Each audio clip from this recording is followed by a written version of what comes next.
kepada Profesor Dr. Kamarul Azizi Ibrahim sendiri kerana sudi untuk memberi sedikit apa orang kata bantuan kepada kita, especially kepada student lah. Maklumat ni bukan valid untuk student sajalah, tapi untuk semua orang yang berminat untuk mengembangkan karier mereka. Sebenarnya mungkin mereka yang di dalam bidang apa orang kata berkenaan sajalah yang tahu tentang peluang ini, yang terlibat dengan teknologi semikonduktor ataupun yang tahu tentang teknologi yang mungkin terdedah dengan banyak peluang-peluang yang ada ni. Tapi mereka yang dalam bidang ekonomi, for example, mungkin tidak berapa terdedah dengan peluang-peluang yang sebenarnya boleh juga diambil oleh sesiapa saja yang berminat, yang mempunyai minat yang tinggi untuk melakukan aktiviti ataupun kerja-kerja di dalam bidang yang kita akan bincangkan hari ini ya. Ini bersesuaianlah dengan perkembangan teknologi sekarang, dan kebetulan pula dengan COVID-19 ni semua orang duduk dekat rumah, nak pergi kerja dekat luar tak boleh. Jadi teknologi yang ada sekarang ni membenarkan kita, sesiapa saja yang berminat, untuk duduk saja di rumah dan boleh buat kerja tu dekat rumah tanpa keluar melakukan aktiviti-aktiviti ataupun perjalanan untuk melakukan pekerjaan yang seperti ini.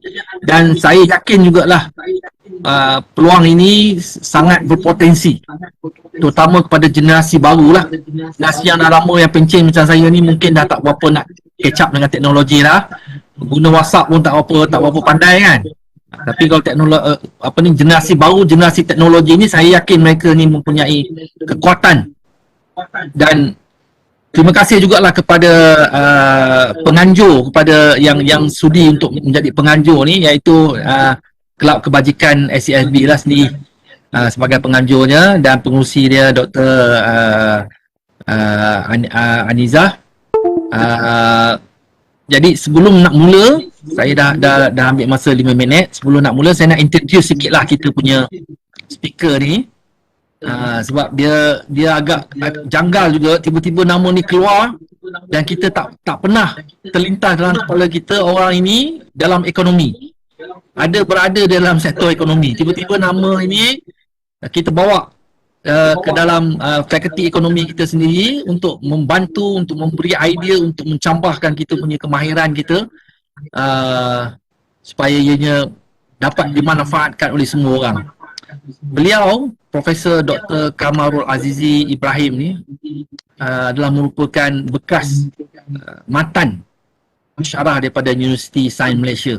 Sekarang ni dah pencen, tapi memang aktif dalam banyak aktiviti perniagaan yang berkaitan dengan bidang beliau lah, iaitu semikonduktor, device teknologi, energy, nanoteknologi, sustainable development science, dan banyak lagi yang berkaitan dengan sains dan teknologi. Jadi memang tidak asing lah kalau kita sebut IR4 dengan 5G. Sekarang ni dah 6G, orang dah nak pergi kepada 6G, dan bagaimana apa semua G ni boleh membantu kita. Prof Azizi, Kamarul Azizi mendapat pendidikan undergrad di Indiana University, USA. Kemudian beliau melanjutkan pengajian di peringkat master Science di Southern Methodist University Dallas, USA, dan seterusnya memperolehi PhD dalam bidang sains juga di Harvard Watts University di UK, United Kingdom. Jadi dengan pengalaman yang sangat luas di dalam bidang semikonduktor, nanoteknologi, beliau telah menyumbangkan banyak tenaga, fikiran, bukan saja kepada USM tetapi juga kepada negara secara keseluruhan. Oleh kerana beliau bukan dalam bidang ekonomi, mungkin kita tidak cross dalam literature kita, tidak ada nama ni dalam literature kita. So hari ni saya nak bawa nama ni supaya dia menjadi sebahagian daripada literature ekonomi, terutamanya untuk membantu negara dan juga lah pelajar-pelajar yang ada sekarang ni, yang mungkin banyak terjejas disebabkan oleh COVID-19 supaya kita boleh bergerak terus ke hadapan tanpa menoleh ke belakang. Jadi saya tak nak bercakap terlalu panjang. Saya yakin Profesor Dr. Kamal Aziz sudah bersedia. Kita bagi peluang kepada Profesor untuk membuat presentation. Selepas daripada itu mungkin kita akan buka kepada beberapa persoalan, perbincangan, komen, apa-apa saja yang berkaitan, dan mungkin kita akan ikat dengan beberapa projek yang mungkin kita boleh usahakan di antara Fakulti Ekonomi UUM dengan syarikat yang sekarang ni Dr. Kamal Azizi sedang usahakan lah. Jadi tanpa melengahkan masa, saya terus serahkan majlis ini kepada Profesor Kamal Azizi untuk mengendalikan majlis beliau. Dipersilakan, Prof. Okey, terima kasih Dr. Abu Sufyan kerana sudi menjemput saya untuk berkongsi pengalaman. Sebenarnya apa yang saya nak bentangkan ini kebanyakan daripada pengalaman saya sendiri, dan saya juga berterima kasih kepada Kelab Kebajikan SEFB kerana sudi menjadi host untuk kongsian maklumat ini yang saya rasa memang amat penting untuk kita kerana sebagai sebuah negara yang bercadang untuk menjadi negara maju, area ataupun bahagian yang perlu kita masuk ialah IR4 dan 5G, dan yang akan datang ni 6G. Dari segi kajian saya dah masuk 7G dah.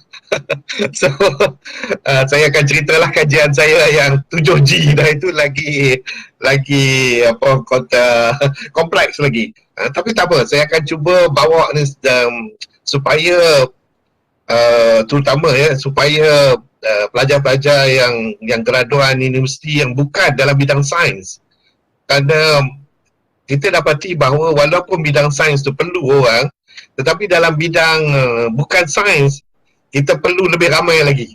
Katakan kalau kek itu ada 100%, dalam bidang sains yang diperlukan cuma 40 saja. Yang lebih itu 60 itu adalah daripada bidang bukan sains. Itulah apa yang kita dapati, ialah banyak daripada bidang yang bukan sains, bila dengar aja tajuk IR4, 5G, habis cabut lari. Jadi saya sekarang ni nak ajak all of you untuk join saya, kerana tanpa tuan-tuan dan puan-puan maka negara kita tidak akan mencapai negara maju. So we need all of you. So get ready lah, jangan takut. Jangan takut. Okay.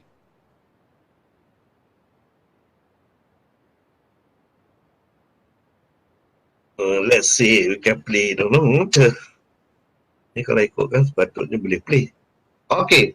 Potensi dan peluang dalam teknologi semasa IR4 dan 5G bagi graduan universiti. Apa realiti semasa sekarang ni? Saya nak bawa kita pada realiti semasa. Kadang-kadang kita ni bercakap duduk atas angin, tak berkicap ke bumi. Jadi tuan dan perempuan dah graduate ataupun akan graduate sikit lama lagi. Dan tentunya saya pasti tuan-tuan semua memikir mengenai kerja, dan apa yang tuan-tuan dan perempuan fikirkan ialah boleh relax dulu ke, ataupun boleh cari tempat kerja dengan mudah, boleh cari funding yang mudah macam mandi air, duit saja. Tetapi dari segi realiti sekarang ni, terutama selepas COVID ini, kita dapati perkara ni tak berlaku. Jadi inilah yang menjadi isunya. Kita dapati untuk mencari kerja pun susah, guna komputer pun jenuh lah mencari, dan kalaulah kita dapat masuk ke dalam tempat di mana mencari pekerjaan itu pun kita tengok banyak chef-chef yang kosong, dan apa yang terjadi ialah duit yang kita ada tu pun kita duk bakar habis digunakan. Dan bagi yang ada PTPN, dengan hutang PTPN-nya sekali, so kucing tu pun dah takut dah tengok tu kucing tu, dia dah mata dia bulat besar. Selalunya kalau kita dah takut kita rasa macam tu dah. So itu adalah realiti semasa kita sekarang ini. Jadi bagaimana kita nak menghadapi perkara ini, bagaimana kita nak menghadapi perkara ini, cara yang mudah, minta maaf lah guna gambar perempuan ni, menangislah kita. Apa lagi nak buat, itu paling mudah sekali. Tetapi Batman kata jangan, kalau kita menangis dia tak selesai apa-apa, cuma lega aja. ataupun apa yang dibuat oleh orang ini yang sekarang ni telah ramai keluar di dalam internet mengenai perkara ni. Tapi saya ingat tak salah buat ini. Yang ini shortcut nampak macam mudah, tetapi yang sebenarnya dia tidak berakhir di situ ya. Terutama bagi agama Islam ya, cerita ni akan berpanjangan ya sampai akhirat nanti. So apa yang kita perlu buat ialah kita cuba ya mengatasinya step by step, and jangan kita apa orang kata tak boleh berjaya ya. So we need to do that ya. Kalau kita tengok ini gambar unta ni, kalau nak fikirkan masa dia berjalan tepi piramid itu, memang susah nak fikir nak bina dia ya, tetapi dia telah terbina. So kita buat satu persatu ya, jangan apa orang kata ingat nak buat semua sekali ya. Kadang-kadang bila kita nak buat semua sekali itu yang menjadi kita susah ya. Okey. Itu mukadimah dia ataupun permulaan dia berdasarkan kepada ayat surah An-Nisa ya. Minta maaf lah yang bukan yang Islam tak apa ya, bisa saya akan berpedoman kepada Al-Quran ya. Dan saya dapati Al-Quran tu dapat membantu saya walaupun dalam bidang sains nanoteknologi. Jadi dalam surah ayat ini, dalam surah An-Nisa, dia berbunyi seperti berikut. A'udzubillahi minasyaitonirrajim. Ya ayyuhalladzina amanu khudhu hizrakum fanfiru subatin awinfiru jami'a.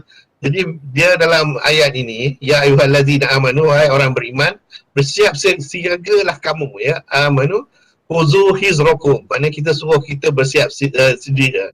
Dan sama ada kita maju secara berkelompok, fanfiru subatin, ataupun ataupun kita maju bersama-sama. Jadi memang kita diminta ya untuk buat perkara itu together ya. Jangan kita rasa kita lonely ya.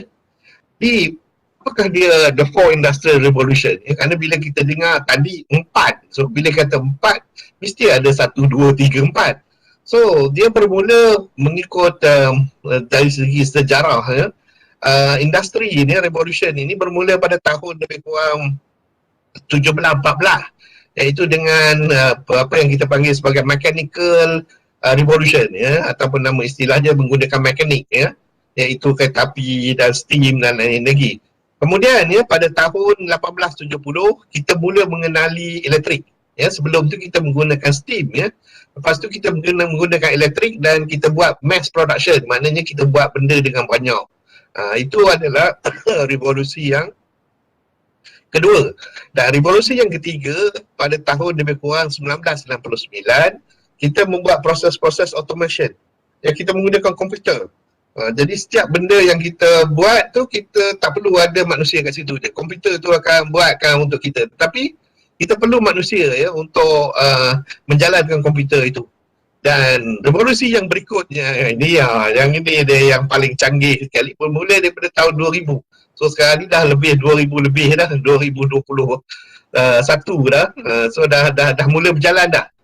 Ianya agak unik ya. Kalaulah sebelum tadi kita melakukan secara automation di dalam tahun 2000 ke atas ni, iaitu 2000 to be correct 2010, the first industrial revolution ini, turunkan sikit slide tu, turunkan sikit. Tak nampak yang bawah tu. Slide sikit. Cuma nampak nombor itu 2000. Bawah-bawah dia tu ada benda lagi ke tak ada? Sorry. Naik ke atas ke turun ke bawah? Oh ya ke? Ada saya tengok. Okey. Naik ke atas nampak? 4 tahun je, tahun 2000 saya nampak.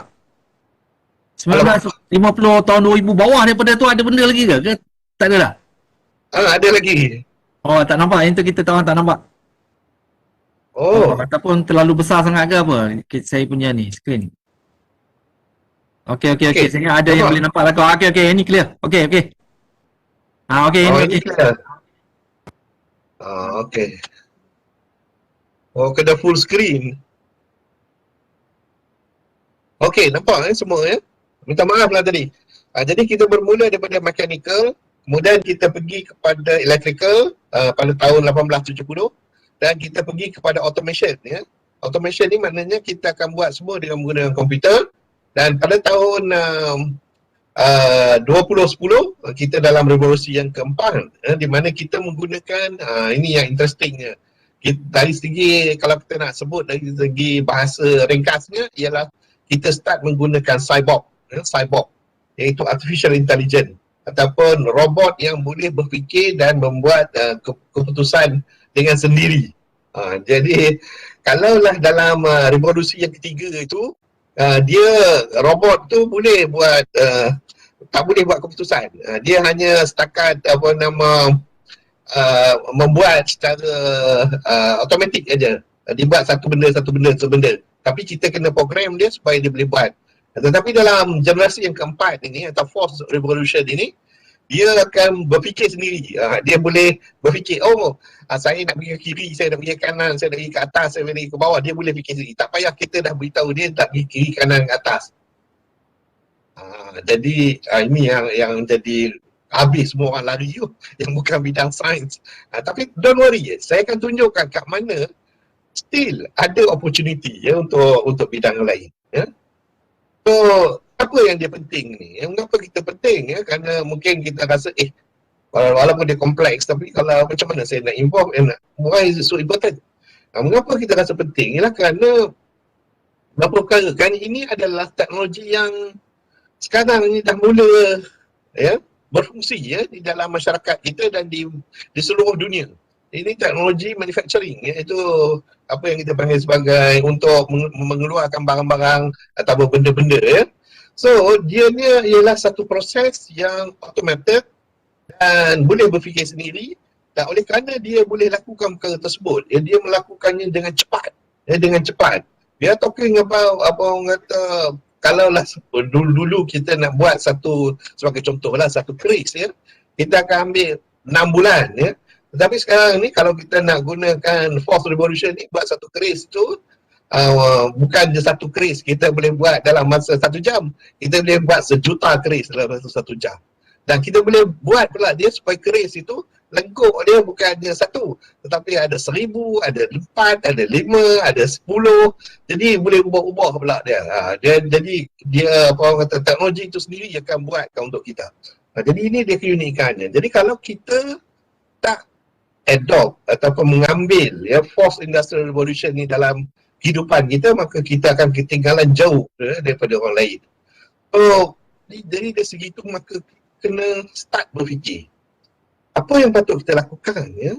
Jadi kita kena ada satu roadmap, kerana kalaulah kita dapati kita masih belum lagi termasuk dalam kategori yang menerima industri 4.0 ni, kita kena buat satu roadmap supaya kita boleh mencapai tahap industri 4.0 ini. So apa yang pertama? Pertama, kita kena be capable. Maknanya kita boleh buat apa yang saya sebutkan tadi, iaitu boleh cipta satu cyborg untuk tujuan kehidupan kita. Untuk melakukan itu, kita kena pandai untuk macam mana nak tukarkan sesuatu aktiviti yang kita lakukan tu dalam bentuk digital. Bentuk digital ni quite simple sebenarnya. Kalau saya nak bagi contoh, ianya macam ni. Kalaulah normal kita bilang 1, 2, 3, 4, 5, 6, 7, 8, 9, 10, 11 sampai ribu-ribu lah. Dalam bentuk digital, kita hanya perlu tahu nombor 0 dan 1 saja. Tak perlu tahu nombor lain dah. 01, 01, 10. Itu saja. Jadi simple sebenarnya lagi simple. Jadi oleh kerana dia terlalu simple, dia menjadi cepat. Cepat kita membilang. Just imagine, nak bilang 1 sampai 100 jenuh. Tapi kalau nak bilang 011001, laju saja. Jadi itulah yang dilakukan. Jadi kita akan analyse, kita tengok apa yang kita ada dan bagaimana kita boleh menukarkan semua benda ini dalam bentuk 0 dan 1. Dan kemudian kita visualisekan dia, kita cuba berfikir dan cuba tengok dalam otak kita macam mana rupanya keadaan tersebut, dan selepas itu kita automate. Jadi bunyinya simple. Tapi kalau nanti kita buat projek bersama-sama, nanti you akan nampak bahawa apa yang saya sebut ni simple aja sebenarnya. Tapi tak apa, kita tengok nanti. Kalau ada soalan later, kita soal. Yang ini saya nak bagi satu an overview apa yang kita akan buat dalam talk ini. So kita mula dari sejarah. Kadang-kadang kalau kita tak faham macam mana datangnya revolusi ini, macam tadi saya dah tunjukkan dia punya sequence, tapi Macam mana tiba-tiba meletup jadi revolusi yang pertama tu? Rupanya ada cerita dia. Bila dan mengapa? Revolusi yang pertama ni sebenarnya dia mula ketika masyarakat di Amerika dan di Eropah, mereka daripada desa pergi ke bandar, ya. Mereka pindah daripada desa ke bandar. Jadi sekarang kita pun dapati ramai, ya, kita rakyat kita berpindah daripada desa ke Amerika, ke bandar. Jadi kita dapati itu adalah permulaan kepada revolusi industri. Jadi apa yang berlaku ialah perkara ini berlaku di Eropah dan di Amerika pada abad yang ke-18, ya, pada akhir dekad yang ke-18. So produk yang susah selama ini, sebagai contoh untuk membuat kain dan lain-lain tu, sekarang ni digunakan mesin, ya. Dia buat tekstil terus. Jadi dia berubah, ya. Jadi bila perubahan yang ketara ni, kalau dulu dia nak buat baju, kena mungkin perlu buat kain dulu, buat kain tu pun mungkin ambil 3 bulan, kemudian barulah potong kain tu, baru dia boleh buat baju. Tapi sekarang tak perlu dah, mesin akan buat tu semuanya, ya, dengan cepat, ya, tak sampai 1 jam. Okey, jadi oleh kerana apakah yang mendorongkan ini? Bila, ya, kita ahli sains berjumpa mengenai steam, ya, bila kita dapati adanya kuasa steam.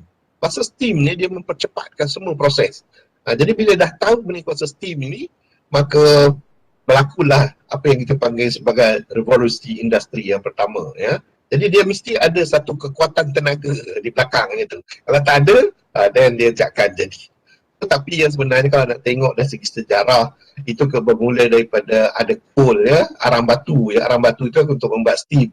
Adanya terjumpanya besi, dan besi itu akan membuat kainan enjin mechanical, dan population pun dah bertambah. Jadi baju yang kalau nak jahit satu-satu jenuh lah, jadi kita jahit banyak-banyak sekali. Dan peniaga-peniaga kata, oh sekarang ni dah ramai pekerja, jadi mereka pun nak profit, jadi mereka invest dalam factory. Jadi bila factory tu dah ada, maka manufacturing pun berlaku, dan apabila dah banyak baju-baju ni berkotak-kotak, macam mana nak bawa? Kita buat transport pula. Jadi semua ni berkait, dia secara tak langsung dia menjadi satu perkaitan. Itu dah dia industrial revolution. Jadi asasnya, which is saya ingat familiar dengan pelajar-pelajar dan juga kaki tangan dekat UUM, it is a profit and business driven. Jadi revolusi ni sebenarnya is a profit and business driven. Kalau tak ada ni dua-dua ni, tak ada revolusi. Walaupun saya sebagai ahli sains kata, no. Kami ahli sains yang buat ni semua. Tak ada. Ya, sebenarnya bila saya fikir filosofi dia, apa semua saya nampak memang akhirnya it's just profit and business driven. So jangan lari, ya, orang bisnes apa semua, jangan lari. Ni dia you punya sebenarnya. Tetapi oleh kerana muka dia nampak macam orang teknologi, lah you lari. Rugi lah kalau macam tu. You punya ni, ya, yang sebenarnya. Okey. So kita sebagai orang Islam, ya, sebagai orang Islam, kita dapati bahawa Ibnu Khaldun, ya, dalam kitab dia Al-Muqaddimah pada abad ke-14, perhatikan sini, ya, Ibnu Khaldun telah berfikir pada abad yang ke-14. Tadi kita kata revolusi yang pertama berlaku pada abad yang ke-18, ya, pada abad yang ke-18. Maknanya Ibnu Khaldun dah fikir mengenai perkara ni pada abad yang ke-14. Dan bukunya yang famous ialah Muqaddimah, ya. Dia Muqaddimah, kitab Al-Muqaddimah. Di dalam buku itu dia menceritakan mengenai teori kitaran, teori jaringan sosial. Tapi amat yang menarik ialah mengenai perpindahan orang Badawi. Orang Badawi ini dia pergi di padang pasir dan berjalan merata-rata, tak duduk satu tempat. Berpindah orang Badawi ini kepada Hadari. Itu dia pindah kepada bandar-bandar.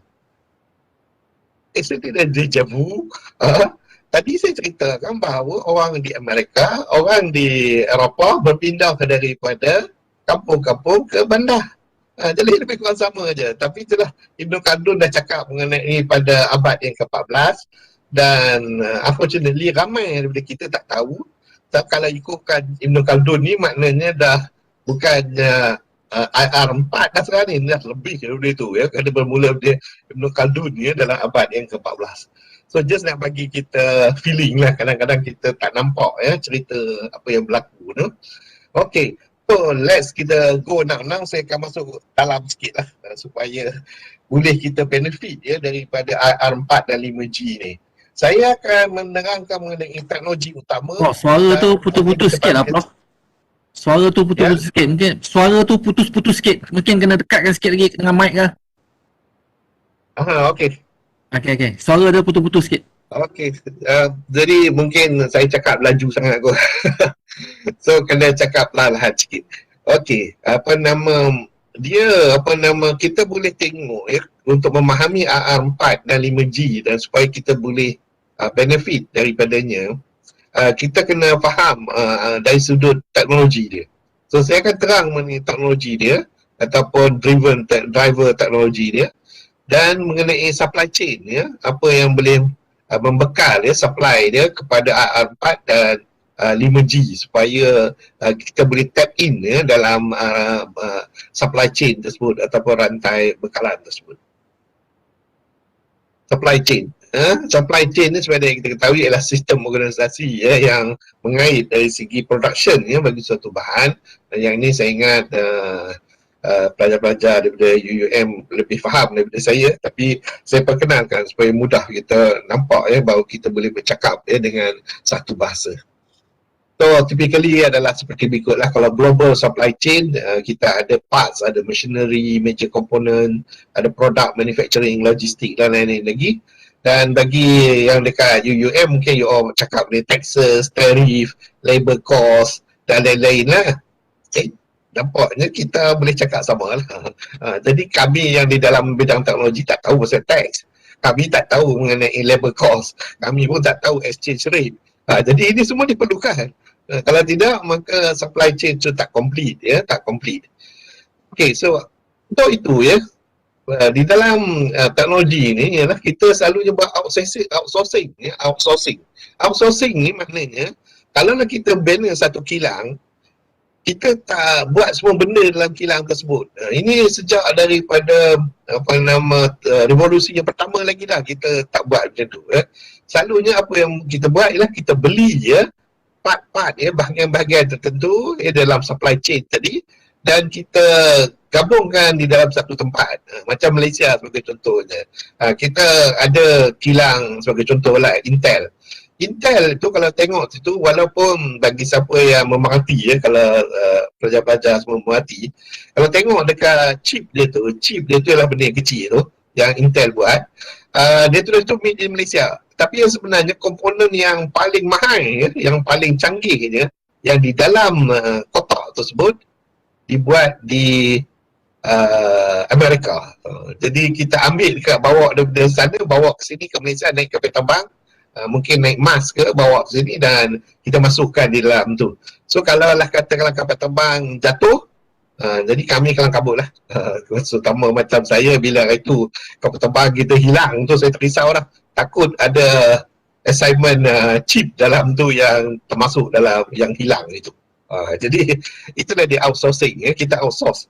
Jadi memang ini satu perkara biasa ya. Dan yang paling famous sekali ya, mungkin dekat khusus ekonomi pun diceritakan ya, mengenai outsourcing oleh Boeing ya. Boeing punya sayap dia buat dekat sebagai contoh dekat Jerman, dia punya enjin dia buat dekat Britain, dia punya dinding dia buat kat Malaysia, sebagai contoh dia. Lepas tu dibawa ke satu tempat dan dikombainkan menjadi Boeing.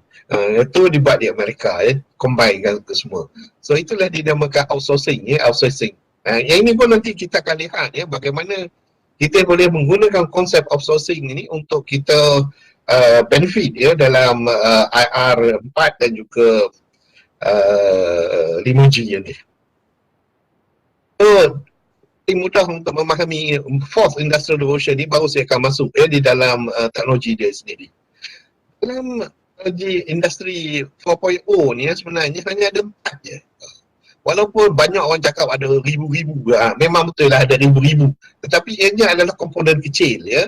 Kita tak usah risau mengenai yang banyak-banyak itu ya. Ini saya cakap sebagai seorang pakar lah dalam industri 4.0. Mengapa saya kata, apakah dia yang 4 teknologi yang mengikat teknologi-teknologi yang lain yang membentuk industri 4.0 ini? Yang pertama ialah data, kuasa komputer dan sambungan. Jadi kalau kita nak sebut dalam bahasa normal, kita kata teknologi yang pertama ialah kita boleh sebagai individu buat banyak. Pukal tu maknanya banyak. Saya sebagai seorang individu boleh buat banyak. Macam mana kita buat itu? Kita guna komputer. Menggunakan data dan kita buat. Itu dia teknologi yang pertama. Yang kedua adalah kita buat pengukuran. Daripada pengukuran yang kita buat itu, kita akan menjangka apa akan berlaku di masa depan. Kalaulah ianya tak baik, maka kita stop. Kalaulah dia baik, kita akan teruskan. So itu dinamakan analisis dan kecerdikan. Kerana dia boleh buat decision. Dia boleh buat decision sama ada nak continue ke tak continue. Jadi itu adalah teknologi yang kedua. Teknologi yang ketiga ialah apa yang kita panggil sebagai kaedah pembangunan tambahan, di mana kita menggunakan cetakan 3D. Cetakan 3D. Jadi apa yang kita boleh buat ialah, katakanlah kita nak buat satu, minta maaf lah kalau saya guna contoh ni, pistol katakan. Jadi pistol tu kalau nak buat dia satu persatu memang akan mengambil masa at least 1 bulan. Tetapi dengan kaedah pembangunan tambahan ni tak sampai 2 minit pun dah boleh buat dah. Jadi pistol. Jadi itulah dia kelebihannya, penghilangan tambahan, iaitu dia menggunakan cetakan 3D. Yang baru-baru ni keluar dalam kalau siapa yang mengikuti berita semalam berita semalam, dia buat kulit tangan dengan menggunakan cetakan 3D ni, dengan mengambil lemak-lemak daripada perut, maka kita boleh buat cetakan 3D. So teknologi itu ialah industri 4.0 untuk perubatan. Nanti saya akan ceritakan mengenai perubatan nanti. Dan yang akhir sekali, which is yang paling mengejutkan semua orang lah, tapi bagi kami memang dah jangka dah ini akan berlaku, iaitu interaksi di antara manusia dan mesin. Iaitu apa yang kita dapati, mesin kita kata adalah maya, dan realiti ialah apa yang kita nampak sekeliling kita. Jadi ini yang akan membentuk apa yang kita panggil sebagai cyborg, iaitu robot yang boleh berfikir. Robot yang boleh berfikir. Kita selalu berfikir, manusia yang boleh berfikir, robot macam mana nak boleh berfikir. Ini dalam industri 4.0 kita dah berjaya buat dia itu. So itu adalah 4 dia. Saya ulang lagi sekali. Pertama ialah kita boleh buat banyak, seorang boleh buat banyak. Yang kedua, kita boleh buat analisa dan membandingkan mana yang terbaik.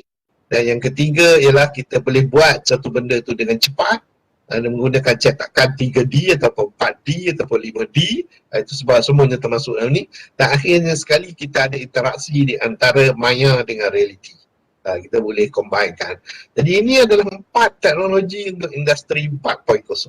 Kalau kita ingat yang 4 ni, maka kita tak ada masalah untuk memahami apa yang dimaksudkannya industri 4.0. Okey, daripada supply chain, simple saja industri 4.0 ni. Itu dari segi visibility, supaya kita boleh nampak. Jadi apa yang kita boleh nampak, yang itulah dia supply chain dia. Dan yang kedua ialah IoT, apa yang kita panggil sebagai Internet of Things. So maknanya mesti ada proses internet. Kalau tak ada internet, maka perkara ni tak boleh berlaku. Okey? Jadi itu yang pentingnya bila kita bercakap mengenai internet di Malaysia, bandwidth dia, macam tadi Dr. Abu Sufyan cakap suara saya dah hilang-hilang. Itu tanda bandwidth di kawasan saya dan juga di kawasan UUM dah tak elok, tak berapa bagus. Jadi itu maknanya satu kelemahan lah. Dalam AR 4.0 tak sepatutnya berlaku. Okay. So kemudian lagi satu ialah mesti ada cloud, mesti ada apa yang kita panggil sebagai awan, di mana kita menyimpan semua maklumat. Jadi maklumat tak perlu disimpan kat rumah lagi dah, semuanya dibubuh dekat awan, dekat awan. So cloud. Dan akhir sekali ialah kita ada coding. Kunci semua ni, semua supply chain ni, kunci dia ialah coding ni. Apa dia coding? Coding ialah programming.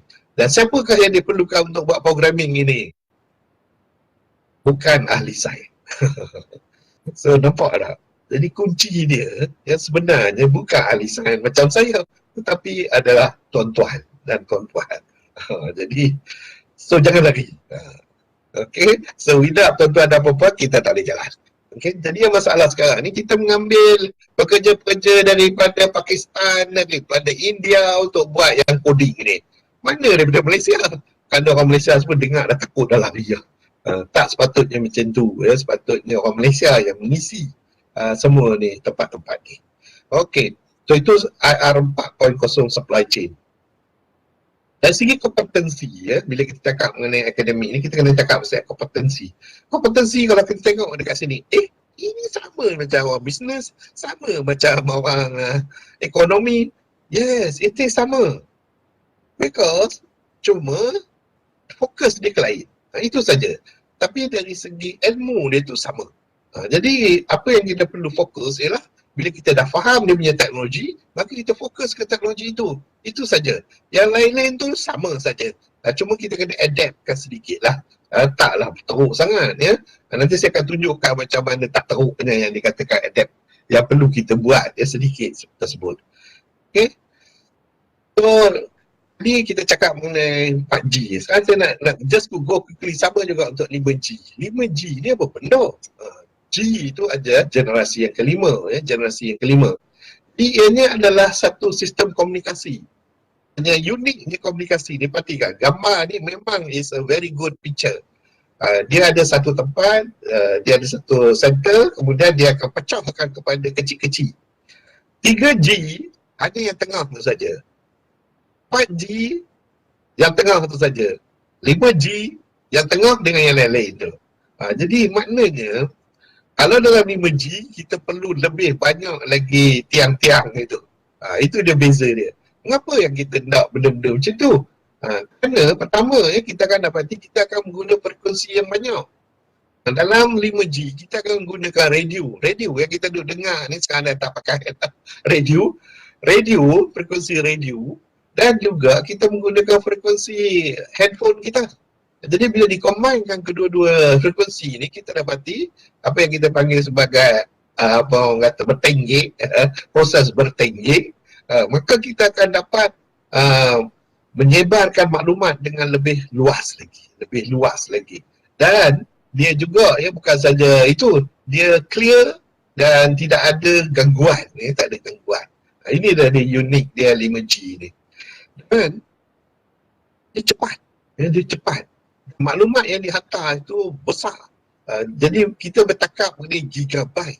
Giga ni adalah 10 kuasa 6. Maknanya 10 kuasa 6 maklumat. Which is massive yang sebenarnya. TV kita hanya hantar kat kita lebih kurang paling banyak pun mungkin dalam 1 giga. 1 giga. Ini lebih tinggi lagi daripada itu. Jadi kerana itulah kita dapati bahawa oleh kerana banyak maklumat yang kita boleh pindahkan dalam satu keadaan, satu masa, maka banyak kita boleh buat.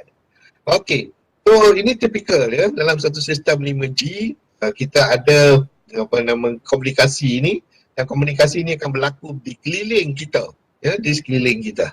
Okey, dan prinsip dia kuat simple lah. Okey, saya suka prinsip cerita dari segi prinsip dia. Macam mana boleh jadi macam ni? Kenapa boleh kita guna multiple frekuensi? Nanti kita tengok dulu darjah 6 dulu kita buat sains ya. Kita buat sains. Tapi sebelum tu itu dia gambar dia menunjukkan keluasan dia, coverage dia tu. Tak apalah. Tak apa, kita cakap bahawa dia coverage dia besar ya. So, masa kita belajar darjah 6 dulu, ingat tak masa kita buat eksperimen menggunakan prism ya, menggunakan prism. Jadi kita letak satu cahaya putih, kita masukkan, maka dalam daripada prism tu kan keluar warna-warni yang cantik ya, iaitu warna pelangi. Jadi pelangi itu yang sebenarnya adalah frekuensi yang berbeza-beza. Jadi kalau selama ini ya, dalam 1G, 2G, 3G, kita masih menggunakan 1 ataupun 2 ataupun 3, tapi dalam 5G kita menggunakan keseluruhan spektrum itu. Keseluruhan spektrum tu, dan bukan saja keseluruhan spektrum tu, sampai kepada radio, frekuensi dan lain-lain lagi. Jadi dah lebih banyak lagi. Jadi dengan itu kita akan dapat liputan yang lebih luas. So, dan yang uniknya, kita buat semua ni atas satu chip aja. Itu dia. Chip tu kalau nak tengok gambar yang saya tunjukkan itu ya. Dimensi dia adalah lebih kurang, kalau nak ikutkan adalah 1 cm kali 1 cm. 1 cm kali 1 cm. Cuba fikirkan ya, benda-benda semua ni dalam 1 sentimeter dengan 1 sentimeter. That's why kepakaran, salah satu lagi kepakaran saya ialah nanoteknologi. Nanoteknologi itu ialah 10 kuasa tolak 9 meter ya. 10 kuasa tolak 9 meter. Tadi 1 sentimeter. Jadi 0.1 meter. Jadi cuba imagine ya, bidang yang saya buat ya. Jadi agak kecil lah, agak kecil ya, terlalu kecil.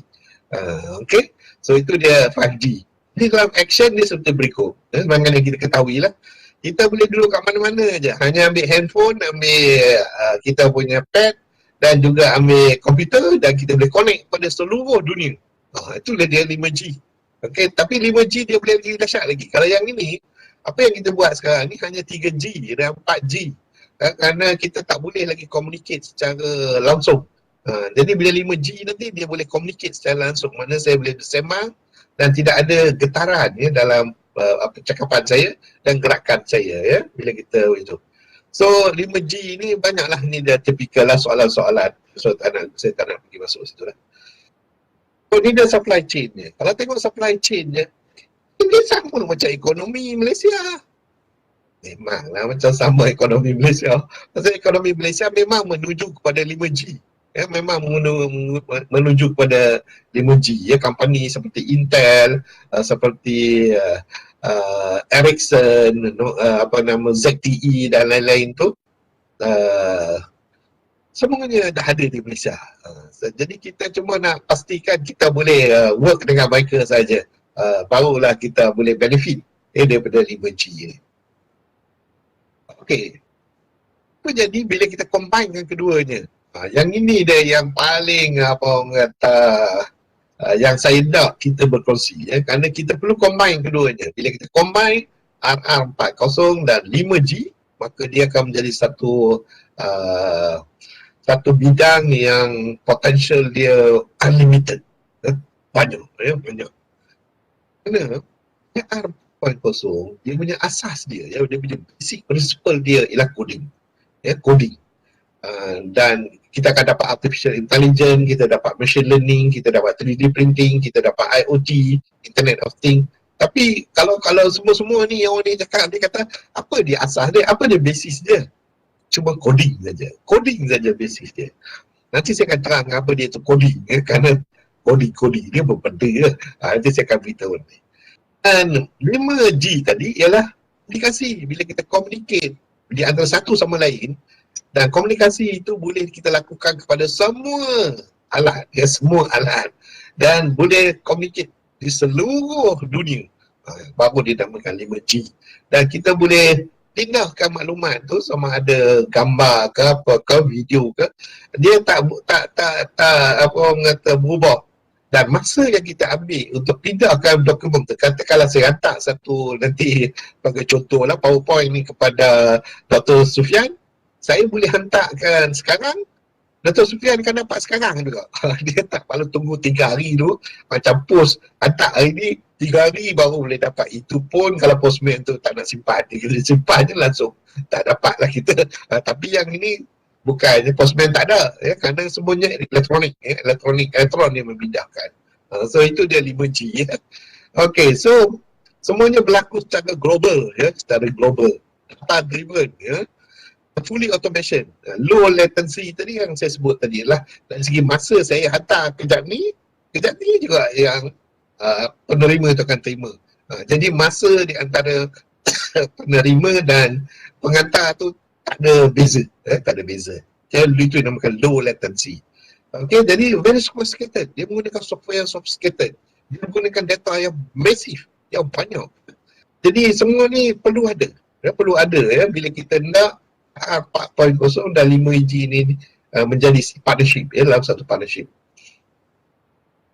Okey, sebagai yang kita ketahui ya, kita ni orang Islam ya, bila dengar tadi, wah ini kompleks ni macam mana rezeki kita, kita kena ingat ya, Allah telah berfirman dalam surah At-Taha, wa'mur ahlaka bis-salati wastabir 'alaiha la nas'aluka rizqa nahnu narzuquk wal 'aqibatu lil taqwa. Jadi Allah kadang kata bahawa perintahlah kepada kamu melaksanakan solat dan sabar dalam mengerjakannya.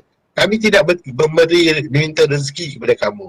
Kamilah memberi rezeki. Jadi Allah beritahu ada berkaitan yang jelas di antara solat dengan rezeki. Jadi kalaulah kita nak dapat rezeki, maka elok kita banyak bersolat. Kerana itulah dia punca rezeki kita. Just for the non-Muslim tak apa, tengoklah ini adalah kefahaman orang Islam. Orang Islam. Iaitu dari segi rezeki ni. Rezeki ni boleh dibagi kepada dua, yang tetap dan juga yang tambahan.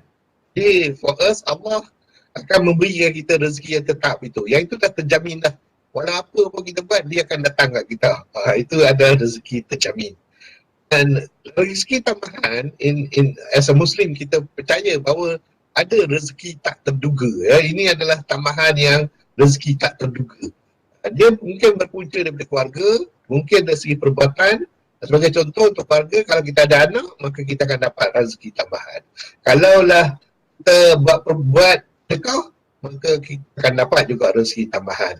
Yang ini Tuhan dah promise dalam orang Islam mesti percaya ni. Dan kalaulah kita berusaha dengan kuat, maka kita juga akan dapat rezeki tambahan. Tadi saya kata rezeki yang tetap yang tadi itu dah terjamin lah. Ini tambahan kepada apa yang Tuhan nak beri. So dan yang ketiga, yang seterusnya ialah kalaulah kita selalu istighfar pun juga Allah akan memberi tambahan lagi. Jadi kita dapati bahawa orang Islam ni nak tengok rezeki dia banyak lah. Berkata-kata dia boleh pick up, dia tak risau-risau. So dan kalaulah dia bersyukur, Allah akan bagi juga lagi tambahan lagi. Jadi banyak opportunity untuk cari rezeki. Dan kalau lah nak tengok secara detail, ada disebut dalam ni. Tuan-tuan risau, tak payah salin dia ni. Nanti saya akan hantar slide ni kepada Dr. Abu Sufyan supaya kalau nak rujuk, nak tengok betul ke ni Prof Kamarul ni dia cerita pasal rezeki ni. Ni ada. Boleh refer ya. Okay, so what is rezeki? Sustenance. Ini yang sebenarnya bukan saja material. Selalu orang bila faham rezeki ini in the form of money, food or jobs dan lain-lain lagi. Dan sebenarnya dia apa saja yang baik itulah dia rezeki. Jadi dengan itu, as long as we were terima benda yang akan membantu kita untuk obey Tuhan, maka itulah rezeki. That is the takrifan yang saya akan gunakan dalam perbincangan kita seterusnya. Okay. Wah, dah sebelah 50 dah. Belum lagi cerita. So what is your role? What is the role for me? Ni saya tanya ni kepada pelajar-pelajar. What role for me? Apa yang saya nak buat now? Role you ada, it's up to you. Saya akan bagi pilihan, kemudian kita akan go quickly apa dia role tersebut, dan kemudian kita tengoklah kalau rasa nak kita buat sebagai projek, kita boleh buat sama-sama. Pertama, you can be a job seeker. You cari kerja dan dapat salary daripadanya. Yang kedua, you can become entrepreneur. Tapi untuk become entrepreneur, you need to find a mentor. Jadi kalau dalam bidang ini, I can be a good mentor lah, because I know that this field very well. Tetapi tak apa, kita ada banyak mentor kat luar ni. And then yang ketiga, we can go partnership. Tapi kalau yang ini, you make sure that you have money lah. Sekarang ni duit tak ada pun, tak banyak. Saya kalau nak bagi pun boleh lah seorang dua, tapi beyond tu saya tak boleh kerana tak cukup duit. So partnership, you must have money first. Then if not, kita tak boleh buat partnership. Dan untuk intern, kalau dah rasa susah sangat, pergi belajar balik jadi sebagai intern. Ini dinamakan in-job training, mana kita berlatih di tempat itu. Dan ataupun kita boleh buat franchise, di mana kalau kita ada duit, kita boleh go into business, apa yang kita panggil sebagai business training, franchise. Okay, so ataupun kita can go to e-commerce, electronic business pun boleh. Apa yang saya akan cerita lepas ni, semua ni boleh dibuatkan. Jadi bagi siapa yang, bagi saya lah, ni pandangan saya sendiri, personal, dia bergantung kepada banyak perkara. Tetapi kalau you rasa berminat, saya saja you baca buku Rich Dad and Poor Dad. Masa dulu orang cerita dekat buku ni pada saya tak faham. Lepas tu bila saya baca buku ni baru saya realise, memang you can be a job seeker, you can be entrepreneur, you can be partners, you can be intern, you can be franchise. Dalam e-commerce, dalam Rich Dad and Poor Dad ni dia cerita apa dia kekuatan, kelemahan dan semuanya itu. Jadi saya tak nak cerita lah, kalau saya cerita yang ni panjang lagi saya punya kuliah ni, tak habis lagi saya punya talk. Okay, so yang ini baca buku tu. Kalau lah katakanlah you interested in entrepreneur, saya suggest baca buku ni, Eventual Millionaire. Saya dapati buku ni amat baik untuk kita dapat rujukan. Untuk partnership, saya suggest baca buku Peter Lynch ni, iaitu Learn to Earn. Yang buku tu very interesting, dia ajar macam mana nak buat partnership. Dan untuk intern, baca buku ini yang dikeluarkan oleh Oxford Academy. Dan untuk franchise, bacalah buku ini, iaitu by Carl Reader. Kan cerita macam mana nak buat franchise. So semua ni buku-buku ni memang ada kat library. So pergi baca. Minta maaf lah, semua dalam bahasa Inggeris ya. Saya bahasa Melayu saya tak jumpa lagi. Okay. So congratulations for you. Since you ada earn a diploma, katalah kita sekarang ni dah dapat diploma, dapat degree lah. So the first thing selalunya kita fikirlah cari kerja. So yang pertama kita lakukan ialah buat job search. Bagi yang berminat nak makan gaji, which saya tak encourage ya, terutama pada masa sekarang ini. Bagi siapa yang berminat untuk mencari kerja, saya suggest you jawab soalan-soalan ni sebelum you proceed. Pertama, you kena tahu apa kerja yang you nak. Kerana ini akan menentukan nanti sama ada kita akan duduk dalam kerja tu atau tidak. Yang kedua, you kena tahu industri tu. Sebagai contoh, kalau anak pergi kepada AR4, you make sure you tahu AR4 dengan 5G. Dan you kena, adakah you ada rujukan? Adakah somebody boleh tak Prof Kamaru bagi rujukan kerana saya dah ikut kursus ni, saya kata dia dah tahu dah sikit-sikit. Boleh kan? Saya takkan recommend lagi pasal benda yang saya nak cakap ni terlampau cepat ya. Dan have you a solid resume? Adakah you bukti bahawa you ada pengalaman untuk menjadi bekerja dalam bidang ini. Dan akhir sekali, can you capitalize your own resources? Apa dia keunikan you menyebabkan saya kena pilih you dan bukan pilih orang lain? So ini adalah fundamental question yang you kena ask yourself sebelum you go into job seekers. Dan apakah job yang you nak apply? Yang pertama, what do you like to do? Kerana masa depan you akan bergantung kepada kerja yang you pilih. Jadi you kena tengok dalam masa 10 tahun lagi, are you still there or you are not going to be there? So what do you like to do? Yang kedua, what do I value in the job? Benarnya ada setengah orang dia tak suka duduk dalam pejabat, dia suka duduk jalan kat luar. So janganlah pilih kerja duduk pejabat, jadi kenalah pilih duduk kerja kat luar. So what do I value in the job? Dan akhir sekali, what opportunities are available to me based on my previous answer. Jadi soalan-soalan tadi saya dah bagi dah. You find out, tengok apa you punya jawapan, dan dari situ baru yang you tengok apa you punya opportunity. So ini untuk bagi yang nak jadi job seekers. Tapi saya ingat, is why not we share the US 10 billion opportunity di dalam bidang IR4 dan juga 5G ni. So this is what I'm going to say. Alamak, boleh tak saya continue terlanjak sikit? No? Boleh. Okay. Tak ada masalah. Boleh. Okay, boleh no? Ya. Okay. So the key opportunity ialah partnership, strategic partnership. Bila kita combine keduanya. Jadi kita kena jadi industrial player di mana kita sebagai industrial player dan government akan support kita nanti. Dan contoh dia ialah gallium nitride. Mungkin pelajar-pelajar tak pernah dengar gallium nitride ni adalah special dia satu bahan yang very special. Saya sendiri membuat kajian dalam bidang ini dan tim saya memang tim yang paling kuat salah satu tim yang terkuat di Malaysia dan juga di dunia dalam gallium nitride ini. So ini adalah pengalaman yang kami dapati So dengan kami bekerjasama, kami telah dapat mengeluarkan satu peranti yang amat terbaik di dunia. So bila kita nampak perkara-perkara ini, jadi kita tengok apa yang kerajaan kita buat. IoT Strategic Map, Industrial Reform, WRD dan lain-lain lagi. Memang kerajaan kita memang dah ada dah semua ni. Tapi asasnya, again, saya suka tengok pada fundamental. Kemana ke negara kita nak pergi? It is a digitalized nation. A digitalized nation.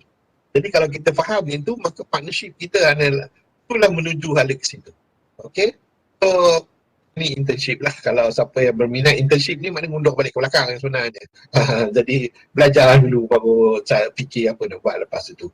Actually internship ni bagus kerana kita diberi kita pengalaman untuk melihat apa yang berlaku. Dan apabila kita dah faham dan kita tengok this tak suitable dengan saya, at least you tak perlu buat apa-apa lah. Yang ini saya suggest Kalau di USM kami tahun 3, tahun 4 memang kita galakkan kaki pelajar-pelajar kita untuk pergi internship semasa cuti supaya mereka meraih pengalaman itu dulu. Okey, apa yang penting ni adalah Digital Malaysia. Ini di-announcekan oleh Yang Amat Berhormat dan Menteri. Dalam Digital Malaysia ni adalah semuanya adalah partnership untuk 4G dan 5G. Dan ini dia punya general strategi dia dan lain-lain lagi. Jadi semua kita dah tahu. Kita dah tahu, okay? So now I'm going to go into detail perkara ni supaya kita faham dengan lebih jelas, supaya nanti kalau kita cadang untuk buat sebagai projek, maka kita boleh buat. Okay, My Digital, apa dia? Ada 3 objektif saja. Untuk create players, untuk create human capital, untuk buat ekosistem. Ketiga ni kita boleh buat. Tiga-tiga ni kita boleh buat. Pelajar-pelajar UUM dan juga combine. Dan saya kita boleh buat tiga-tiga ni. Dan PR yang di-achieve, yang perlu 500,000 new jobs and provide 100% household dalam internet. Jadi mana kita boleh buat ni? Online learning. Ini pun juga kita boleh buat. 22.6% of GDP. 875,000 small to medium enterprise guna e-commerce. Dan kita boleh buat startup 5,000. Okay? Dan 100% civil servant kita tahu digital. Jadi 80% of government service to be online, cashless payment option, cloud storage, cashless. Ini banking, finance. Ini kan ke school ya, finance. Tapi pernah kita fikir macam mana nak buat cashless. Jadi kita boleh work together dan kita boleh buat yang ni. So semua ni, kalau kita nampak, ni adalah opportunity. So opportunity dalam infra, opportunity dalam business, opportunity dalam startup, opportunity dalam cashless, opportunity dalam cloud. Dan semua ni adalah opportunity untuk kita. These are the trust, My Digital Trust. Pertama, public sector, economic competitiveness, infrastructure, talent, society, digital environment. Semua ni apa orang kata adalah opportunity untuk kita. So the implementation ni kan boleh divide into 3 phase. 2021 hingga 2022 is foundation. It's now. Maknanya we are on the right track. We are on the right track. We are at the foundation. Jadi kalaulah kita boleh menjadi the team that form the foundation, then the rest tu will come easy for us. Dan lepas itu is digital transformation dan juga digital content and cyber security. So that is the next phase berikutnya. Jadi we are at the right time now and we are at the right moment. So please, let's work together and get this before orang lain semua cakup dengan kita. Okay? So unlocking the opportunity.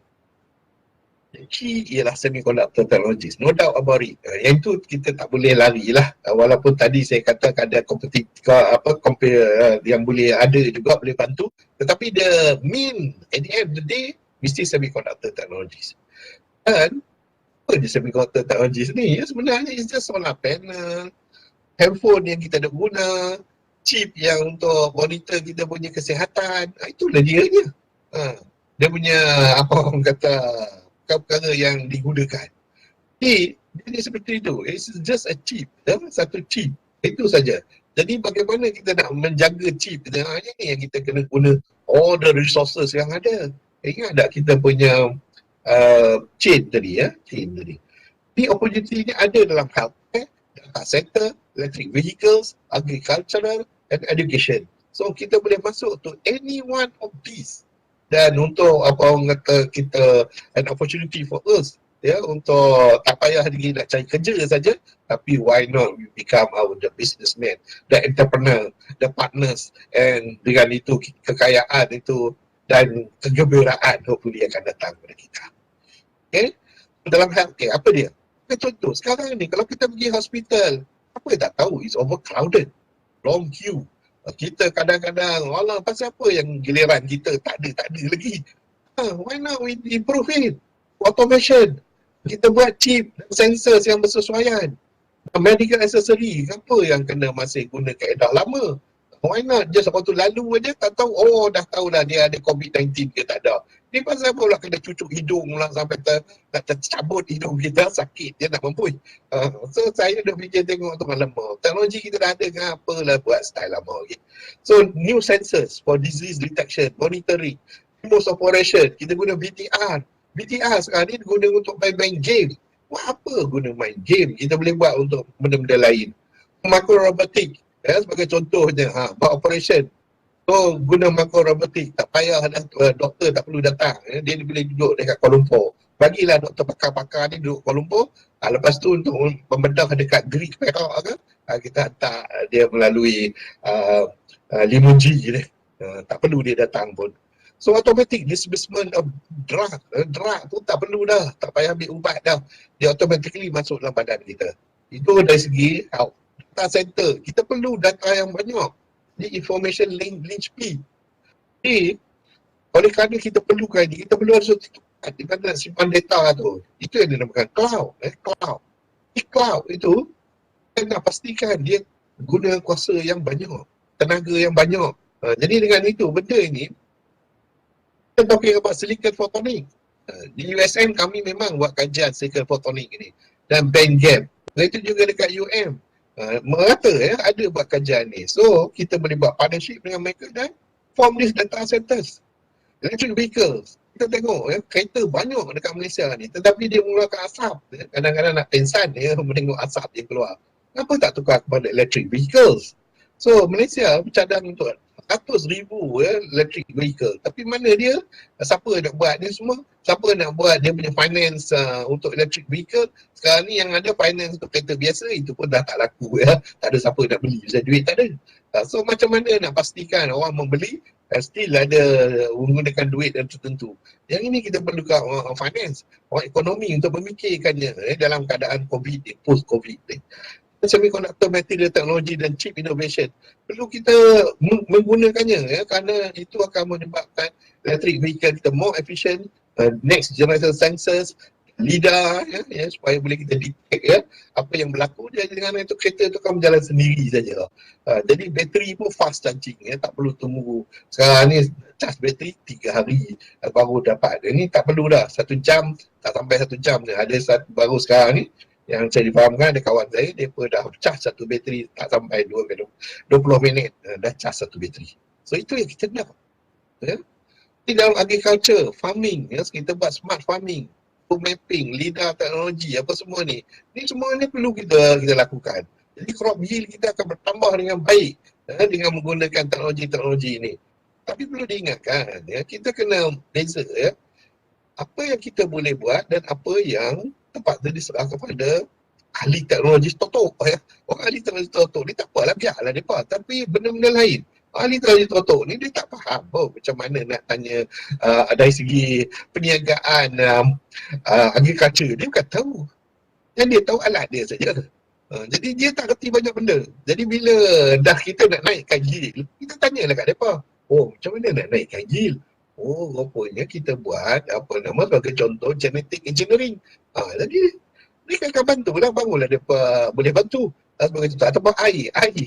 Dia pun kan tahu macam mana nak distribute air. Yang dia tahu ialah macam mana nak dapat air. Sebagai contoh. Jadi itu kita kena beza antara keduanya. Jadi the solution ini bukan saja di Malaysia, West Malaysia, tapi East Malaysia memang suatu kawasan yang saya rasa adalah satu potensial yang amat besar supaya kita boleh pergi ke sana. Education lagi satu. Kita tengok sekarang ni semua non-contact. Macam contoh kita sekarang ni. Kita tak perlu berhubung pun. Saya duduk di Penang. That's why kena bubuh gambar. Itu supaya orang nampak. Oh, Prof dia duduk kat Penang kan? Betul je. Bukannya di Kedah. Bukan di Kedah. So non-contact. Jadi dengan itu kita kena fikir macam mana nak membuat konten dia, delivery sistem dia, nak pastikan supaya clear apa yang saya cakap ni dengar yang clear dan tak clear dengan orang. Dan monitoring platform perlu ada. Collect data, menganalisis. Jadi dengan itu kita akan ada satu campus yang terkawal. Jadi semua ni dalam education. So what is the basic requirement to be a player? Kalau kita nak jadi player dan saya katakan tadi, you don't have to be a technologist to be a player. Keyword is kalau yang adalah coding. Itu apa yang kita namakan sebagai programming a new language requirement. Bagi saya, coding ini ialah satu bahasa yang perlu kita pelajari. Dan bahasa ini tak perlu seorang ahli sains untuk tahu. Orang dalam bidang sastra, orang bidang ekonomi, orang bidang finance pun boleh ya mendapatkan atau belajar coding ini. Yang boleh belajar coding ini. Jadi why learn coding? Bila kita dah learn coding ini ialah supaya kita boleh bercakap dengan komputer. Tadi saya cakap buat cyborg. Macam mana kita nak buat cyborg kalau kita tak boleh cakap dengan robot, minta maaf. Ini dia contoh coding. Kompleks dia. Ini adalah bahasa. Nama. Bahasa ya, bahasa Jerman, bahasa Inggeris, bahasa Arab. Yang ini semua dipelajari oleh orang-orang bukan sains. So, mengapa tak bahasa komputer ni dipelajari oleh orang bukan sains juga? Sebagai contoh, Java, Python, C++, COBOL dan lain-lain lagi. Minta maaf, saya nak kena minum sekejap.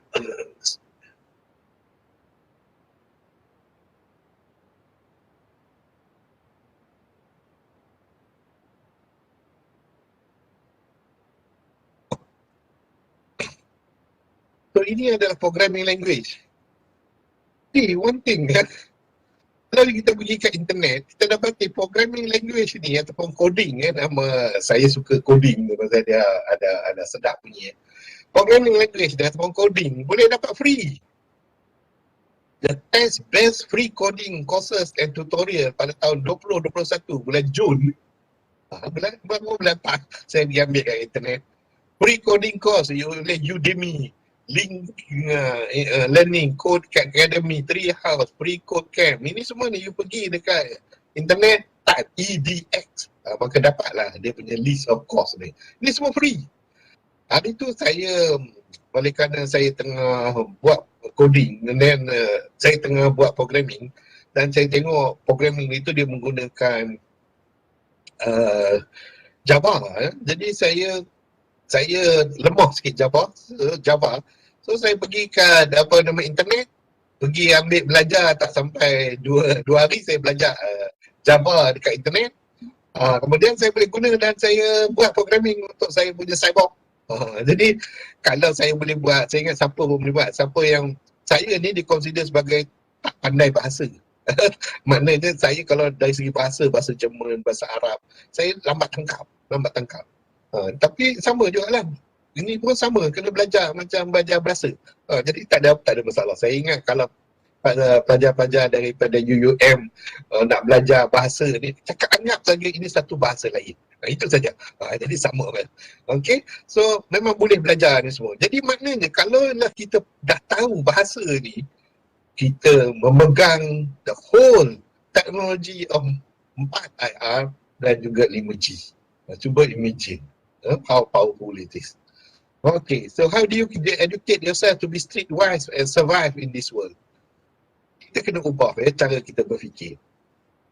Kita kena tukar our education system. Kita kena change them altogether. Ni kita dah graduate. Minta maaf, saya bukan nak suruh UUM tukar. saya cakap ni orang yang dah graduate ni. So kita kena tukar pemikiran kita mengenai education. Kita kena berfikir seakan-akan doing better things. And bukan saja doing the better things, kita kena do the right thing. Jadi bila kita do a better things and doing the right things, maka barulah kita boleh hidup di dalam dunia ini. Okay? Dan macam kucing ni lah, tengok dia baca military strategy. Wah, kucing ni kalau kena perang, dia seri mati dulu lah, nak lari ke mana. So tapi we need to learn for the changing world at present. Okay? The issue here is bukan masalah apa. The problem is to know what question to ask. Itu apa yang kita nak tanya. Kalau kita tak tahu the right question, maka kita tidak akan dapat jawapan yang tepat. So dengan itu, kita akan pergi kepada dunia di mana kereta tak ada driver dah dan mesin boleh belajar sendiri.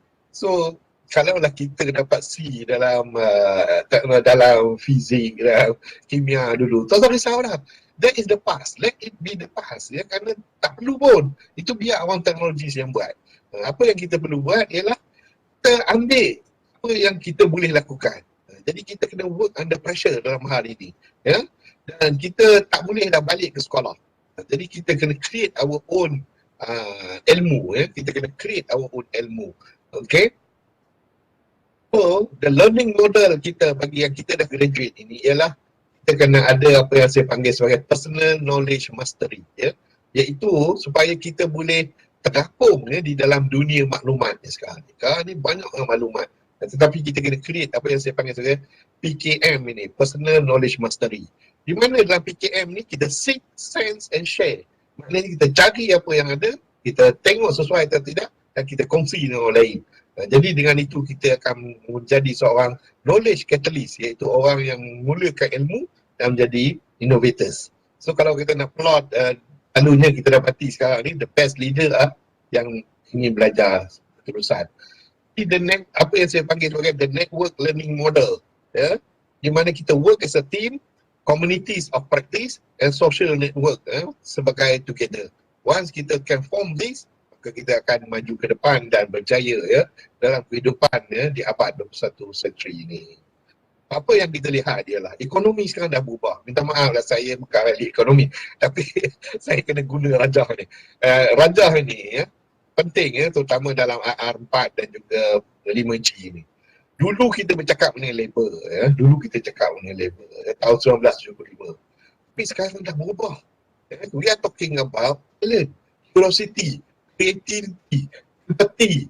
Maknanya activity itu dah penting. So sekarang kita kena ubah, ya. Ekonomi kita bukannya ekonomi apa orang kata labor lagi dah. Kita is replaced by automation. Automation. So we have to change our mentality dan cara kita bertindak. Okay.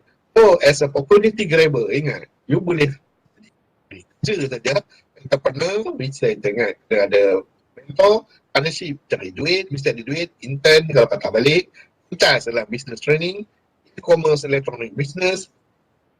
It's up to you. At the end of the day, it's up to you. Kalau lah you choose yang mana pun, your future will depend on that. So akhir sekali, kalau kita buat nothing, kita kena ingat, ya, kita punya hutang dengan PTPN is still there. Kalau kita biarkan, maka kita akan tenggelam, ya, dalam hutang tersebut. So nak cari kerja ni semua memang susah kerana job sekarang ni agak limited. So kita kena fikirkan banyak. Oh, saya ingat saya habis dekat situ. Thank you for your attention. Wabillahi taufiq wal hidayah. Assalamualaikum warahmatullahi wabarakatuh. Ya, terima kasih Prof. Kamarul Azizi. Waalaikumsalam warahmatullahi taala wabarakatuh. Di atas perkongsian, saya ingat idea ni terlalu besar untuk dibawa oleh seorang student. Dia memerlukan satu kerjasama yang apa orang kata menyeluruh lah. Dia tak boleh, saya ingat student dia tak boleh nak buat benda ni seorang-seorang dia. Dia kena ada satu badan ataupun satu organisasi yang cuba untuk menggabungkan semua kemahiran di kalangan student yang ada, dan kita create a new project, satu project yang mereka boleh masuk. Kalau kita katakan coding lah umpamanya kan, macam mana student-student ni kita nak ajar dia supaya dia tahu nak buat programming, for example. Programming ni mungkin bukan saja untuk analisa data-data orang kata yang bersifat saintifik. Saya rasa untuk menganalisa COVID-19 punya isu pun kita perlukan orang yang pandai program, supaya bila kita program, dia baca semua data yang ada dekat dunia ni melalui orang kata big data, dia simpan semua maklumat dekat cloud, analyze dan kita dapat saja result. Dan dia boleh jadi polisi kepada kerajaan sama ada kita nak teruskan PKP ni ke ataupun kita boleh slow downkan PKP dengan hanya melihat kepada data dan proses real time. Jadi saya rasa sangat besar lah benda ni untuk student nak buat seorang-seorang dia, mungkin tidak ada. Kita perlukan satu organisasi ataupun satu badan yang merancang secara lebih orang kata tersusun lah, macam mana kita nak bawa ni, macam mana kita nak bagi faedah kepada student especially lah. Dan mungkin universiti ataupun SCFB, School of Economy and Finance ni sendiri mungkin boleh ambil inisiatif Kita tengoklah nanti kita dapatkan nasihat daripada kawan-kawan kita macam mana cara kita boleh menggemblengkan tenaga kita dan kita berkongsi kemahiran.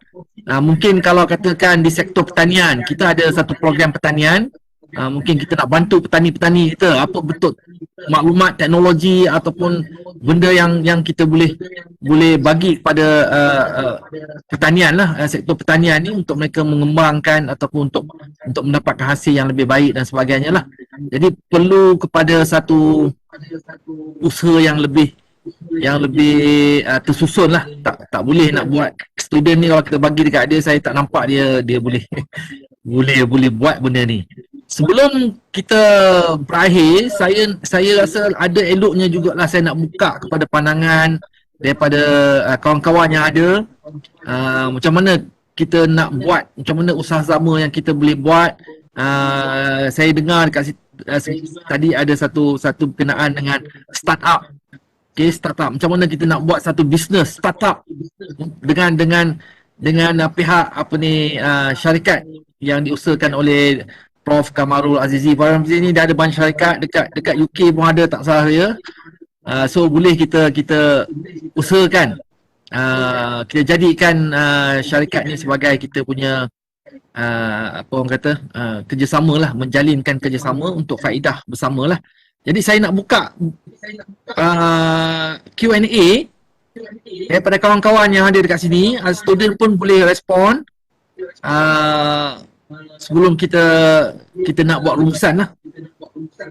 Saya buka pada discussion. Any comment, any suggestion, any respond? Dia jadi macam ni biasalah ni. Semua orang tak nak tanya soalan. Ini antara perkara yang biasa dalam perbincangan yang berat. Saya anggap benda ni berat lah. Walaupun pada mulanya nampak macam ringan, tapi bila dah sampai kepada stage untuk mengimplementasikan idea ni, dia nampak perlukan kepada komitmen yang tinggi, tenaga yang banyak untuk merealisasikan semua peluang-peluang yang ada ni lah. Tapi sekurang-kurangnya kita nampak, kita faham lah IR4 tu apa dia, daripada yang bercambah yang kita orang faham sebelum ni. Actually kita boleh kumpulkan kepada 4 benda yang besar saja. Kemudian G5 tu actually cuma connection saja. Nampak macam kita dah ingat dulu macam adalah benda something yang terlalu luar biasa, tapi sebenarnya nampak macam simple saja. Tapi nak menghubungkan di antara dua elemen ni ataupun pemulih ubah ni memerlukan coding tadi tu. Itu antara perkara yang penting. Boleh saya nak share tak? Ya, silakan. Sementara mikir soalan, coding ni yang sebenarnya saya pun mula berfikir bahawa ianya satu yang kompleks yang sebenarnya. Tapi baru-baru ni, tak sampailah baru-baru ni, I think 2 tahun yang lepas, saya sengaja nak test because masa tu saya dah fikir dah coding ni penting. Saya ada cucu saya umur dia 4 tahun. Cucu saya 4 tahun. Jadi apa yang saya buat ialah saya hantar dia ke satu institusi yang mengajar coding. Dan memang institusi ini di Kuala Lumpur lah. Mereka bercadang, mereka telah melakukan mengajar coding ni kepada budak-budak yang ataupun kanak-kanak yang berumur 4 tahun ke atas. So saya minta cucu saya pergi supaya tengoklah sama ada dia boleh faham ke tak. And Masya Allah, Alhamdulillah, sekarang ni dia boleh buat coding. Saya pun kadang-kadang kalau dia menggunakan coding Python jadi bila saya ada masalah coding Python, saya tanya dia. Sekarang ni dia tingkatan 1. Jadi kalau nak ikutkan, maknanya coding ni tak susah. Dia ialah satu bahasa lain. Seakan-akan kita belajar macam contoh bahasa Arab. Kita belajar bahasa Cina, atau bahasa Jepun. Jadi bila kita belajar bahasa, dia akan jadi biasa. Tambah macam cucu saya tu, dia kecil, dia belajar kecil, jadi dia cakap. Saya pun terkejut bila saya cuba tengok dia buat tu. Saya sendiri pun tak faham coding dia. ya, kerana dia dah biasa dia dah biasa. Jadi saya memang mengharap kalau boleh ya, terutama macam UUM, kalau boleh masuk ya sebagai salah satu daripada bahasa yang perlu difahami dan digunakan, terutama dalam fakulti keuangan dan juga ekonomi, ialah coding ya, coding. Kalau boleh dimasukkan, saya ingat ini punlah permulaan yang paling baik sekali. Bawah. Terima kasih atas pandangan ni. Mungkin ni ilmu yang praktikal yang kita boleh serapkan dalam kita punya kurikulum, dalam kita punya program. Sekarang ni pun ada yang kita tengah buat review program ekonomi. Di suggestion daripada kita, yalah, mungkin boleh dipikirkan lah. Baik, ada soalan nak tanya tak? Ada kawan-kawan? Ada? Tak dengar pun, tak dengar suara pun. Dengar macam ada orang cakap tu. Oh, tak ada lah, suara saya je bergaung. Baiklah, kalau tak ada, saya ingat saya nak tamatkan kita punya perbincangan pada hari ini. Tamat perbincangan. Ya, Sutiman. Ada nak komen? Boleh dapatkan kontak daripada itu Prof Kamarul Azizi. Ya, boleh. InsyaAllah. Nanti slide tu saya share. Dekat bawah slide tu dia dah tulis dah nombor dia tu. Okey, sebab maaf Prof, maaf Doktor. Saya daripada Oya GSB. Candidate doctors. Jadi contoh kata bila kita tengok pada IR 4.0 revolution, one of the thing yang saya duk tengok dalam sistem Malaysia, sistem government kita sekarang ni, ada dua skop saya tengah duk study. Satu mengenai keberkesanan penggunaan chip di IC kita tu, di kita punya kad pengenalan tu kan, kita ada chip kan. Tapi apa yang berlaku bila berlaku saja kematian dalam Malaysia, chip tu langsung tak digunakan sepenuhnya. For example, case yang saya study, after 3 years, after 4 years, barulah LHDN start cari. Kata, oh abang tuan ni ada hutang. Kan kita pun bagi tahu dia dah meninggal. So kita tak alert yang kita sepatutnya. Now conventionally kita kena pi LHDN, kita kena habaq dekat depa, kita kena bagi tahu kata abang dah meninggal ni. Okey, dia ada rumah sewa ke, sebab hasil pada rumah sewa tu tax tebal. So bila apa yang saya nampak melalui sistem kad pengenalan kita tu, once meninggal, kalau kita ada satu central data untuk bagi tahu polis, LHDN, yang Kementerian Kesihatan, yang CA bin CA ni dah meninggal. So we can see how effective that. But the hiccup is when I try to talk to the government representative, what so called, I'm sorry to say, they say, oh mahal lah man. And then the last question is, what is there for me? I was like, Allahu Akbar. So this is all the hiccup that we try to move kita punya graduan towards IR 4.0. Very pity to look at 4.0 graduan driving Grab, buat delivery. That is a damage for kita punya educational system. So that's what I want to share here lah. I want to throw here. Okay. Thank you Prof. Thank you Dr. Ya, terima kasih. Prof nak respon? Komen tu. Okay, terima kasih di atas Dr. Sutiman ya, kerana bertanya mengenai perkara ini. Dia yang sebenarnya dari segi teknologi wise, memang kita boleh buat itu semua apa yang disebutkan tadi.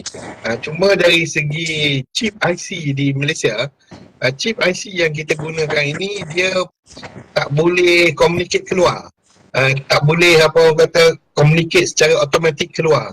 dia hanya boleh communicate kalaulah kita ada apa yang kita panggil sebagai base dia.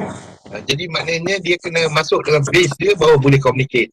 Ada tak satu chip yang boleh communicate, kata beritahu kata ya dia dah meninggal dunia? Ada. Tapi tak dipasang lagi dekat IC. Masih ada apa nama law, undang-undang yang terpaksa kita hadapi. Jadi yang ini bukan bidang teknologi. Yang saya sebut tadi ialah masalah teknologi. Tetapi bila tengok dalam hal ini, yang ini yang kita perlu daripada UUM dari segi bahagian law, iaitu jangan apa orang kata, kita kena make sure ya bahawa teknologi-teknologi seperti ini, bila dah ada teknologi baru ya, kita kena cakap bahawa kontrak-kontrak tu semua cancel automatic. Jadi kalau boleh buat macam tu lah, pandangan saya macam tu. Kalau lah mana dari segi law ya, bila kontrak tu katakanlah untuk chip tu, saya difahamkan untuk chip kita kontrak dia 15 tahun. Jadi baru 10 tahun je. Jadi maknanya lagi 5 tahun ni kalau ada teknologi baru timbul, tak boleh buat apa. Kita tak boleh ganti pun kerana dari segi law kita dah ada kontrak. So dekat sini yang kita perlu ya pakar-pakar daripada bukan bidang teknologi untuk membantu kita. Kalau boleh ya buat satu law di mana kalau teknologi baru dah ada, maka law yang dulu je apa kontrak-kontrak yang dulu dibatalkan. Kalau tidak kita sampai bila pun takkan maju lah. Saya difahamkan ya Singapura mempunyai undang-undang tu. Tetapi di Malaysia unfortunately bila kita approach apa nama kerajaan Malaysia mengenai perkara ni, dia kata tak boleh. Kita dah ada kontrak sampai tahun berapa-berapa, jadi tak boleh buat apa lah. Walaupun teknologi kita itu yang jadi cerita macam apa nama Grab tulis cover oleh orang Malaysia, tetapi bila bawa ke Malaysia tak boleh buat apa kerana kita dah ada kontrak di Malaysia. So terpaksa kawan tu bawa ke tempat lain. I think kalau tak salah saya dia pergi kat Singapura dan sekarang ni dia millennial dekat Singapura. Wallahu alam. Jadi ini itu yang pentingnya, kita kena work together. Jadi kalau kita ahli sains, kami tahu ya limit dia dan tahu bila akan berubah. Tetapi disebabkan oleh peraturan-peraturan yang bukan bidang sains, yang kami tak boleh buat apa. Yang itu yang jadi masalah selalu lah. That's why saya suka bila Prof minta saya bagi dekat UUM, Prof Abu Sufyan minta saya bagi. Alhamdulillah sekurang-kurang aja saya boleh cerita lah apalah kami punya kesusahan hati kami yang tak boleh diselesaikan oleh bidang sains. Itu adalah luar the scope kami. Wallah. Okay, terima kasih Prof Kamarul Azizi. Kita nampak banyak peluang-peluang research. Kita boleh buat research, macam-macam research yang berkaitan dengan bidang yang kita mahir sendiri. Yalah, seperti yang saya katakan tadi, benda ni memang kena duduk, sit down, kena ada satu task force yang betul-betul fikir macam mana cara kita nak buat connection di antara, betul-betul kita nak involvekan universiti kita dengan IR 4 ni, dengan 5G ni secara lebih berkesan. Nampak dah dia punya keperluan untuk research R&D tu memang it's very big. Kita boleh start fikir dah macam mana cara kita nak analyze data. Dulu kita analyze data, kita ambil data secondary yang dah ada report. Sekarang ni kita pakai big data. Kita kena buat programming singit, panggil semua data tu masuk dalam kita punya program, analyze. So kita akan dapat real time punya analisa data, dan benda tu memerlukan coding yang seperti yang Prof cakap tadi itulah. Very interesting lah. Okay, so ada lagi tak komen, suggestion ataupun apa-apa saja yang nak dibangkitkan, ataupun nak idea-idea tentang kerjasama yang mungkin boleh diusahakan? Ada? Kita dah 12.30, maknanya dah 1 jam setengah kita bersiaran, dan ada juga yang dah letih saya rasa. Jadi saya pun tidak bercadang untuk memanjangkan lagi perbincangan ini, tetapi itu bukan bermakna kita berhenti dekat sini. Saya akan terus berhubung dengan Prof Kamarul Azizi untuk membincangkan tentang strategi-strategi yang kita boleh mainkan secara bersama, supaya dua-dua mendapat faedah daripada kita sama-sama bergerak seiring mendapat faedah daripada pembangunan kemajuan teknologi yang ada sekarang ni lah, supaya kita tidak ketinggalan, dan kita boleh gunakan teknologi ni untuk membantu orang miskin yang ada di pedalaman tu. Saya nampak ada potensi yang sangat luas bagaimana teknologi ni boleh digunakan untuk membasmi kemiskinan.